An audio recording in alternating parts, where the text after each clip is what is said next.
এ নওজওয়ানেরা, এ নবী পাকের প্রেমিকেরা, আল্লাহ নবী নবী দয়ার নবী জানিয়ে দিলেন আখিরি জামানায় নানা রকম ভাবে ষড়যন্ত্র করে আমার উম্মতদের মধ্যে হারামকে ঢুকিয়ে দেওয়া হবে। বিভিন্ন নাম দিয়ে বিভিন্ন পরিকল্পনা করে আমার উম্মতদের মধ্যে হারামকে ঢুকিয়ে দেওয়া হবে। আমি রাসূলুল্লাহ জানিয়ে দিয়ে যাই, তোমরা সতর্ক অবলম্বন করে চলো, তোমরা একটু জবানকে লাগাম দিয়ে চলো। আল্লাহ নবী জানিয়ে দিলেন, এ দুনিয়া মানুষেরা আখিরি জামানাতে হাতে আগুন রাখা সহজ হবে, ঈমান রাখা কষ্টকর হবে। মানুষ ভাবতেই পারবে না সে কিভাবে বেঈমানটা হয়ে যাচ্ছে। আল্লাহ নবীর দরবারে হযরত আলী চলে আসলেন, ইয়া রাসূলুল্লাহ হাবিবাল্লাহ, হুজুর আমি একটু শিকার করতে যাব। আল্লাহ নবী বললেন, আলী রে, এই দিকে যাবে ওই দিকে যাবে, একদিকে যেতে নিষেধ করলো, দুই দিকে যেতে বললো, একদিকে যেতে নিষেধ করলো। হযরত আলী দুই দিকে ঘুরে ফেললো, কোন শিকারকে দেখতে পেল না। যখন ফিরে চলে আসতে লেগেছে যেদিকে নবী নিষেধ করেছে, হযরত আলীর কৌতূহল জাগলো, ওই দিকটা একবার গিয়ে দেখি। যখন ওই দিকে যেতে লাগলো, এমন সময় দেখতে পেল কি সুন্দর একটা পাখি, ওই পাখিটা কলিমা পড়তে লেগেছে। হযরত আলী দেখে বড় পছন্দ হয়ে গেল। পাখিটাকে ধরার জন্য হযরত আলী তার পিছু নিল। পাখিটা উড়ে উড়ে উড়ে উড়ে গিয়ে এক জায়গায় নোংরা রয়েছে, পায়খানা রয়েছে, বসে বসে খেতে লাগলো। হযরত আলীর মনটা খারাপ হয়ে গেল, কি সুন্দর পাখি, কলেমা পড়ছিল বলে ধরতে আসলাম, আবার দেখছি নোংরা খেতে লেগেছে। আবার হযরত আলী ভয় করে ওই নোংরা থেকে উঠে গিয়ে এক ডালে বসে আবার কলেমা পড়তে লেগেছে। আবার হযরত আলী দেখে আবার পাখিরা কিছুক্ষণ পরে ওই নোংরা পায়খানা খেতে লেগেছে। এই দৃশ্যটা দেখে হযরত আলী নবীর দরবারে চলে আসলে, কিন্তু বলতে পারছে না, কারণ নবী নিষেধ করেছিল ওই দিকে যেতে। এ আলী চুপ করে বসে রয়েছে। আল্লাহ নবী নিজে বলতে লাগলো, এ আলী রে, শিকারে গিয়েছিলে, কি ঘটলো কি বলবে না? হযরত আলী লজ্জা হয়ে জন নরম হয়ে কাঁদু কাঁদু হয়ে বলতে লাগলো, হুজুর এমন এমন ব্যাপার রয়েছে, একটা পাখি দেখলাম কত সুন্দর কলমা পড়তে লেগেছে, কিছুক্ষণ পরে নোংরা খেতে লেগেছে, হুজুরের রহস্যটা কি? আল্লাহ নবী বলেছে, আলী ওটা হলো আমার আখিরি জামানার উম্মত। হুজুর বুঝতে পারলাম না। আল্লাহ নবী জানালে আমার আখিরি জামানার উম্মতরা দুনিয়ার ফিতনা জালে জড়িয়ে গিয়ে সকালে ঈমানদার থাকবে, সন্ধ্যায় বেঈমান হয়ে যাবে, সন্ধ্যায় ঈমানদার থাকবে, সকালে বেঈমান হয়ে যাবে।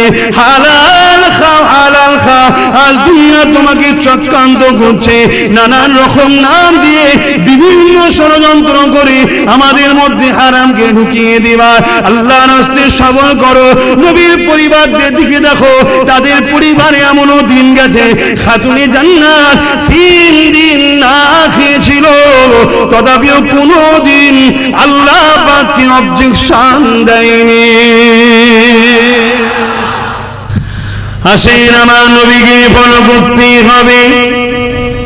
নবীকে ফলো করতে গেলে সব উত্তমভাবে ফলো করেছে কারা, তাদেরকে অনুসরণ করতে হবে। কেন আল্লাহ পাক কোরআন পাকের মধ্যে জানিয়ে দিলেন, কুল ইন কুনতুম তুহিব্বুনাল্লাহ ফাত্তাবিউনি ইউহিব্বুকুমুল্লাহ ওয়া ইয়াগফির লাকুম যুনুবাকুম ওয়াল্লাহু গফুরুর রহিম। এ দুনিয়া মানুষেরা, তোমরা যারা বলো আল্লাহকে ভালোবাসি, তোমরা যদি সত্যবাদী হও, এই ভালোবাসার প্রমাণ তোমাদেরকে দিতে হবে। কি প্রমাণ দিতে হবে? ফাত্তাবিউনি, আগে আমার রাসূলের ইত্তিবা করতে হবে, আমার রাসূলকে অনুসরণ করতে হবে, আমার নবীকে ফলো করতে হবে। তোমার জিন্দেগিতে, তোমার লাইফেতে, তোমার সংসার জীবনে, তোমার ব্যবসা জীবনে, তোমার অর্থ জীবনে, তোমার সামাজিক জীবনে, তোমার রাষ্ট্রীয় জীবনে, তোমার রাজনীতির জীবনে, সব কিছুতে তোমাকে এ থেকে যে পর্যন্ত আমার নবীর ইত্তিবা করতে হবে, নবীর অনুসরণ করতে হবে। তোমরা যতই গুনাহগার হও না কেন, তোমরা যদি আমার নবীর ইত্তিবা করে নাও, আমি আল্লাহ ঘোষণা করে দিলাম, আমি তাদেরকে ভালোবেসে নেব। কারণ আল্লাহ জাত পাকের কসম করে বলে দিয়েছে, যাকে আমি দুনিয়া ও আখিরাত দেবো না, যাকে আমি আখিরাত দেবো, দুনিয়া দেবো না। এ বিশ্বের মানুষেরা, জান্নাত আমার, জমিন আমার, আসমান আমার, সবই আমার। হাত দুটো আমি দিয়েছি, তোমার ইচ্ছা মতো ব্যবহার করলে হবে না। চোখ দুটো আমি দিয়েছি, আমার আমার, তোর নয়, তোমার ইচ্ছা মতো ব্যবহার করলে হবে না। কান দুটো আমি দিয়েছি, তোর নয়, আমার আমার, ইচ্ছা মতো ব্যবহার করলে হবে না। তুমি যদি মনে করো ধন দৌলত আমার, না না না, সব কিছু আল্লাহ তার ফান্ড থেকে দিয়েছে, তার ভান্ডার থেকে দিয়েছে, ইচ্ছা মতো খরচ করলে হবে না। আল্লাহ জিন্দেগি দিয়েছে, যদি মনে করো আমার, না না না, আল্লাহ তোমাকে ব্যবহার করতে দিয়েছে, ইচ্ছা মতো খরচ করলে হবে না। আল্লাহ সব হিসাবটা নেবে ময়দানে মাশর। ওই দিনটা কেমন দিন হবে একটু বলে দিই, তারপরে নবীর আদর্শ দিকে যাচ্ছি। আল্লাহ নবী জানিয়ে দিলে কানা মিকদার 50,000 সানাতি, 50,000 বছরের একটা দিন হবে। ওই দিনটা বিচারের দিন হবে। কেমন দিন হবে? লোহাকে গরম করে যেমন লাল হয়ে যায়, সূর্যের তাপেতে জমিনটা ওই রকম লাল হয়ে যাবে। এই জমিনে কে নেতার বেটা, কে রাজার বেটা, কে পীরের বেটা, কে আমিরের বেটা, কে কার বেটা, ওটা আল্লাহ দেখবে না। সবাইকে জমিনে দাঁড়াতে হবে একমাত্র মুস্তাফার গোলামদের জন্য। আর সে আজিমের ছায়াতে জান্নাতি খানার ব্যবস্থা থাকবে। আরে মুসলমান, আরে ছেলেমেয়েরা, তরুণেরা, এ নবী পাকের প্রেমিকেরা, আল্লাহ জানিয়ে দিলে যারা আমার নবীর ইত্তেবা করবে, আমার নবীর অনুসরণ করবে, আমার নবীকে পিয়ার করবে, আমার নবীকে ফলো করবে, উঠতে বসতে চলতে চাল চলনে সব কিছুতে 24টা ঘন্টা সব কিছুর বিষয়ে মুহাম্মদ ছাড়া অন্য কারো অনুসরণ করা চলবে না। ইমানদাররা শুনে রেখে দাও, যারা এইভাবে চলবে তাদেরকে আমি পিয়ার করব। হ্যাঁ, চেষ্টা করেছে, মেনে চলতে পারেনি। আল্লাহ তো অন্তরের খবর জানে। চেষ্টাকারী সম্বন্ধে আল্লাহ পাকের মেসেজ রয়েছে। ওরে আমার বান্দারে, কান্নার মতো চেষ্টা কর, চোখ দিয়ে যদি পানি নাও বেরিয়ে যায়, কান্নাওয়ালাদের সঙ্গে শামিল করে দেবো। চেষ্টা করেছো কিন্তু সব মেনটেন করতে পারো না, তোমার চেষ্টাটাকে আল্লাহ পাক কবুল করে নেবে। কিন্তু ইচ্ছা করে তুমি মাতব্বরি করবে, ইচ্ছা করে তুমি দাদাগিরি দেবে, ইচ্ছা করে তুমি রাসূলের দ্বীনের খেলাফ চলবে, ইচ্ছা করে তুমি রাসূল জীবন করেছে তার বিরুদ্ধে চলবে, ইচ্ছা করে যারা নবীর দুশমন তাদের দলদাস হয়ে থাকবে। এই যুবকেরা মনে রেখে দিও, নিঃশ্বাস একদিন ফুরিয়ে যাবে, ওই দিন আল্লাহ পাক বুঝিয়ে দেবে। কেন এখন তো পরীক্ষার হলে রয়েছ, তুমি ভুল লেখো ঠিক লেখো কিছুই বলবে না।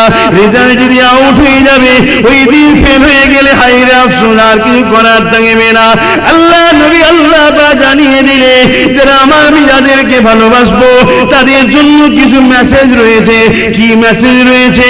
ওয়াগফির লাকুম যুনুবাকুম আল্লাহু গফুরুর রহিম। তারা যদি অন্যায় করে থাকে, ভুল করে থাকে, আমি আল্লাহ তাদেরকে ভালোবেসে নিয়েছি, তারা আমাকে রহমান রহিম পাবে। তাদের জীবনের সমস্ত গুনাহ খাতাকে আমি আল্লাহ মাফ করে দেব। আল্লাহ কিন্তু কিয়ামতের দিনে প্রশ্ন করবে, বান্দারে কেন তুই শরাব পান করেছিলি? আর বান্দারে শরাব তো তুই পান করিসনি, কিন্তু শরাবের বিরুদ্ধে কেন ছিলি না? শরাবের দিকে কেন সাপোর্ট করেছিলিস? শরাব দুনিয়ায় শান্তি আনে না ফিতনা আনে? একটু আওয়াজ দিয়ে বলবো। অসুবিধা হলে বলুন, দোয়া করে দিচ্ছি। তাহলে একটু আওয়াজ দেবেন, কেন বুবা পাড়াই তো আমি আসিনি। আল্লাহ নবী যখন মক্কা জমিনেতে এমন করে দিনের প্রচার করতে লাগলেন, আল্লাহ নবী কি বলেছিলেন? বাবারা, শরাব পান করো না বাবা, শরাবের মধ্যে ক্ষতি আছে বাবা, শরাবের মধ্যে পুরাই রয়েছে বাবা, শরাবের মধ্যে লস আছে বাবা। মক্কা তৎকালীন যারা জালিম ছিল, বুঝি উতবা সাইবা, তারা দেখতে লাগলো এই শরাবই তো আমাদের রাজ্য টিকিয়ে রেখেছে, এই শরাবই তো আমাদের গদিকে মজবুত করেছে। কেন যখন মানুষ শরাব খেয়ে থাকে, ভালো মন্দ সে বুঝতে পারেনি, তার দ্বারা সমাজ বিরোধী কাজ করানো যায়, আমাদের বিরোধীদের ঘরে শরাব দিয়ে মারধর করানো যায়, আমাদের শরাবের বিরোধিতা করে, শরাবখোর দ্বারা দিয়ে জব্দ করা যায়। আর মুহাম্মাদের শরাবটা বন্ধ করে দেয়, শরাব খাওয়া ছেড়ে দিলে তার বুদ্ধিটা এমন করে আস্তে আস্তে খুলবে, আমাদের দুর্নীতির বিরুদ্ধে বুঝতে পারবে, আমাদের অন্যায়ের বিরুদ্ধে বুঝতে পারবে, আমাদের জুলুমটা বুঝতে পারবে, আমাদের হাতে ক্ষমতাটা ফসকে যাবে। তাই তৎকালীন সময়ে আবু জিল উতবা সাইবা আমার রাসূলুল্লাহর বিরুদ্ধে লেগে গেল। ডাইরেক্ট নবীকে মারতে পারেনি, ডাইরেক্ট নবীকে ক্ষতি করতে পারেনি। যারা আমার নবীর দরবারে আসতো, নবীকে নবী বলে মানতো, নবীর পক্ষে দাঁড়াতো, নবীর দলে যোগ দিয়েছিল, তাদের উপরে জুলুম করতে লেগেছিল। কত জুলুম করতে লেগেছিল একটু চিন্তা করে দেখো তো দেখি। আজ নবীর গোলামের দিকে আসার জন্য তোমাদের উপরেও জুলুম হচ্ছে আমি জানি, কিন্তু তোমাদের উপরে জুলুমটা আর রাসূলুল্লাহর মাননেওয়ালাদের উপরে জুলুমটা একটু মিলিয়ে দেখো তো দেখি। এই যুবকেরা, তরুণেরা, আল্লাহ নবীকে যারা মেনেছিল তাদের বুকের উপরে বাড়ি পাথর চাপিয়ে দিয়েছিল, গরম বাড়ির উপরে শুইয়ে দিয়েছিল, রডকে গরম করে আমার রাসূলের মাননেওয়ালাদের মুখে ছেঁকা দিয়েছিল, ছেঁকা দিয়ে বলেছিল মুহাম্মাদের দল ছেড়ে দে, আমাদের দলে চলে আয়। তারা একটাই কথা বলেছিল, জীবন দিয়ে দেবো, মুহাম্মাদের দল ছাড়বো না। এইভাবে নবী নবী নবী করতে করতে তারা অনেকে মারাও গিয়েছিল, আল্লাহর জান্নাতি হয়ে গেল, কিন্তু তারা আমার নবীর দলকে ছাড়লো না। আমি শিক্ষার জন্য বলি, এই যুবকেরা, তোমাকে আমাকে আল্লাহ শ্রেষ্ঠ মখলুক বানিয়েছে। পাথরের থেকে আমরা দামি না কমা, পাথর থেকে শিক্ষা নাও। কি শিক্ষা? এমন করে আল্লাহ নবীর সামনে আবু জিল এসে দাঁড়িয়ে গেল। আবু জিল মুঠোটা করে বলতে লাগলো, মুহাম্মদ বলো তো দেখি আমার হাতের মধ্যে কি রয়েছে। এই ওকে আপনারা সবাই জানে, কিন্তু এ থেকে জ্ঞান নেবার ব্যাপার আছে, ওই জ্ঞানটা একটু আপনাদের কাছে খোলাসা করে দিয়ে যায়। আল্লাহ নবী অনেক বড় কথা বলেছিল, পা তোমার হাতে যা আছে সে যদি বলি আমি কে, তাহলে কি তুমি বলে দেবে, কলিমা কি পড়ে নেবে? আবু জেল দেখে নিল মুহাম্মদ প্রশ্নটাকে একটু কড়া করে নিল। কেন? আবু জেল চোখ থাকতে অন্ধ ছিল, কান থাকতে কানা ছিল, তার অন্তরে খোদা মোহর মেরে দিয়েছে, সে হিদায়াত পাবে না। নবীর চাচা ছিল আবু জেহেল, নিজের চাচা নয়। এমন করে আবু জেহেল যখন এই কথা বলেছিল, আল্লাহ নবী আবু জেহেলের হাতে দিয়ে তাকালো। আবু জেহেলের হাতে একটা পাথর ছিল। যে বিষয়টা আমি বলতে চাইছি, ওই পাথরটা কার কবজাতে ছিল? একটু সাড়া দেবেন। কার দখলে ছিল? কার রাজত্ব চলছিল পাথরটার উপরে? কার ক্ষমতা চলছিল পাথরটার উপরে? কার দখলে ছিল পাথরটা? আবু জেহেলের দখলে ছিল। এ আমার নবীর গোলামেরা, এ যুবকেরা, যুবতীরা, আম্মারা, বোনেরা, ভাইরা, বাপেরা, মৃত্যু তো অবশ্যই একদিন না একদিন আসবে। আল্লাহ জানিয়ে দিল, এ বান্দা জান্নাত যদি নিতে চাও, এর বিনিময়ে তুমি আমাকে দুটো দাও। কি দেবো আল্লাহ? আমার রাস্তাতে জান দাও আর মাল দাও। আল্লাহ জান তো তুমি দিয়েছো, হ্যাঁ আবার আমার রাস্তায় দিয়ে দে। মাল তো তুমি দিয়েছো, হ্যাঁ আমার রাস্তায় আবার দিয়ে দে। এর বিনিময়ে আমি আল্লাহ তোদেরকে জান্নাতটা দিয়ে দেব। জান দেবে না, মাল দেবে না, জান্নাত নেবো আশা করাটা বোকামি হবে। কিয়ামতের দিনে ফেঁসে যাবে। হয়তো কোনো মানুষ মনে করতে পারো, যখন সময় আসবে দেখা যাবে। কি সময়ের কথা বলছো? নিঃশ্বাসের কোনো বিশ্বাস নাই, এখনই বুকটা যন্ত্রণা করে উঠবে, হাতটা দেবে আস্তে আস্তে কাত হয়ে যাবে, নিঃশ্বাসটা বন্ধ হয়ে যাবে, কোনো গ্যারান্টি নাই। কি দেখে নেবে ময়দানে মাশরে? জান্নাতি দিগকে একটা পুলের উপর দিয়ে যেতে হবে, ওই পুলের উপর দিয়ে গিয়ে জান্নাতে যেতে হবে। ওই পুলটা পার হতে হবে। ওই পুলটা হলো চুলের থেকেও সরু, ওই পুলটা হলো হীরের থেকেও ধার। ওই পুলটা পার হতে গেলে আল্লাহর প্রেমিক হতে হবে, নবীর প্রেমিক হতে হবে। ওখানে গায়ের জোর চলবে না, ওখানে পয়সা চলবে না, ওখানে রূপ যৌবন চলবে না, ওখানে কে তোমার পিছনে আছে চলবে না, ওখানে ইমানের পাওয়ার যার যত বেশি সে তত দ্রুত পার হয়ে চলে যাবে। কি দেখে নেবে যুবকেরা, কি দেখে নেবে মায়েরা বোনেরা, এই দুনিয়ার জমিনে কে তোমাকে পাঠালো ভেবে দেখো, কি জন্য পাঠালো ভেবে দেখো। বারবার বলে দিয়ে যায় শুনে রেখেরা, এই দুনিয়ার ময়াই পড়ে আখিরাতকে ভুলে যেও না গো। এ যুবকেরা, তরুণীরা, বাপেরা, আমার নবী পাক জানিয়ে দিলেন ওই কিয়ামতের দিনটা এত কঠিন দিন হবে যে দিনেতে বাপ নিজের ছেলেকে জমিনে শুইয়ে দিয়ে তার বুকের উপরে পা দিয়ে দাঁড়িয়ে যাবে। ওই কিয়ামতের দিনটা এত কঠিন দিন হবে, ছেলেকে বাপ, বাপকে ছেলে, ছেলে বাপকে জমিনে শুইয়ে দিয়ে তার বুকের উপরে পা দিয়ে দাঁড়িয়ে যাবে। তাহলে সেই কিয়ামতের দিনে অন্য কেউ কারো হবে না গো। কিন্তু এই কিয়ামতের দিনেতে আমার রাসূলের ঝান্ডাকে দুনিয়ায় যারা উঁচিয়ে রেখেছে, আমার নবীর দ্বীনের জন্য যারা কথা বলেছে, নিজের জীবনে বাস্তবায়ন করেছে এবং পরিবেশটাকে নবীর দ্বীন দ্বারা সাজিয়ে রেখেছে, অবশ্যই তাদের জন্য আল্লাহ নবীর শাফাআতটা ওয়াজিব হয়ে যাবে। কিয়ামতের দিন আল্লাহ যদি বলে বান্দারে তুমি আমার নবীর দাসত্ব করো না কেন, তোমাকে তো আমি কোরআনে জানিয়ে দিয়েছিলাম লাকাদ কানা লাকুম ফি রাসূলিল্লাহি উসওয়াতুন হাসানা। এ দুনিয়ার মানুষেরা, আমি তোমাদের জন্য আমার নবীকে মডেল বানিয়ে দিয়েছি, তোমরা আমার নবীকে ফলো করবে, নামাজ পড়বে নবীকে দেখো, রোজা রাখবে নবীকে দেখো, হজ করবে নবীকে দেখো, যাকাত দেবে নবীকে দেখো। তুমি আমি কিছু মানুষ বলবো এ আল্লাহ নামাজ তো নবীকে দেখেই পড়েছি, অর্থাৎ নবী যেভাবে পড়তে বলেছি পড়েছি, রোজা যেভাবে রাখতে বলেছি রেখেছি, হজ যেভাবে করতে বলেছি করেছি। কিন্তু আমার আল্লাহ বলবে বান্দারে ব্যবসাটা কাকে দেখে করেছি রে? কেন আল্লাহ ব্যবসা তো দুনিয়ার ব্যাপার না রে বান্দা, দুনিয়ার মধ্যেই তো আখিরাতকে পাওয়া যাবে। তাই তো আমি শিখিয়েছিলাম রব্বানা আতিনা ফিদ দুনিয়া হাসানাতাও ওয়া ফিল আখিরাতি হাসানা, দুনিয়ার ভালাই আখিরাতের ভালাই। তাহলে ব্যবসাটা কাকে দেখে করেছিলি? না অমুককে দেখে করেছিলাম। আমার আল্লাহ বলবে বান্দারে তাকে তো অনুসরণ করতে আমি হুকুম করিনি, তোকে আমি বানিয়েছি, আমার সৃষ্টি তুই, মায়ের পেটে আমি তোকে বাঁচিয়ে রেখেছিলাম। কোটি কোটি কোটি কোটি এমন করে কোষ আসতেছিল, কি বুঝতে পারছেন? কোটি কোটি আসে বাপের শরীর থেকে, আশা করছি বুঝতে পারছেন।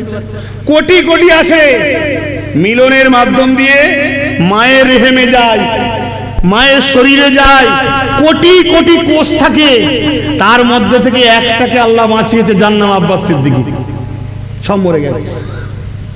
তার মধ্যে আপনি একটা, আপনি একটা, আপনি একটা, সব মারা যায়। কোটি কোটি আসে, এটা একটা কোষ, এটা রূহ, ছোট্ট একটা পোকা ধরনের, সেইটা বাপের শরীরের মাধ্যম দিয়ে মায়ের রেহেমে গেছে।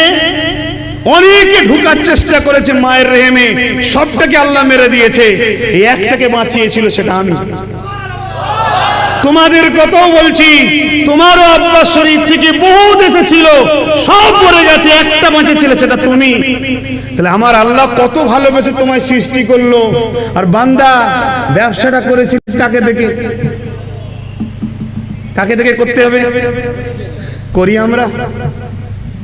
আব্বাস সিদ্দিকী যখনই বলবে, বলি সব ঠিক হচ্ছে না, তুমি বাবা অন্য কথা বলো।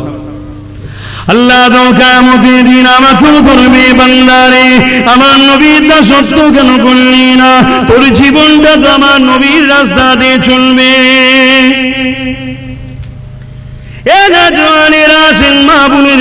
একটু বলছিলাম দুদিনের দুনিয়ার ময়ায় পড়ে আখিরাতকে ভুলে যাবেন না। সামান্য কষ্ট হলে ধৈর্য হারিয়ে যাবেন না। মুমিনের সব থেকে বড় গুণ হলো মুসিবতে ধৈর্যের সাথে সবর করা। এই দুনিয়া জমিনেতে একটা নারীর কথা বলে যায়, যার নাম হলো হযরত সুমাইয়া। আমার আম্মারা বোনেরা একটু বোঝার চেষ্টা করেন, কোথায় যাচ্ছেন, কাদের ইশারায় পড়লে, কাদের অনুসরণ করে চলছেন। আপনার চালচলন তো খাতুনে জান্নাতের মতো হবে, আপনার চালচলন তো আম্মা আয়েশার মতো হবে, আপনার চালচলন তো নবীর খুশি অনুযায়ী হবে।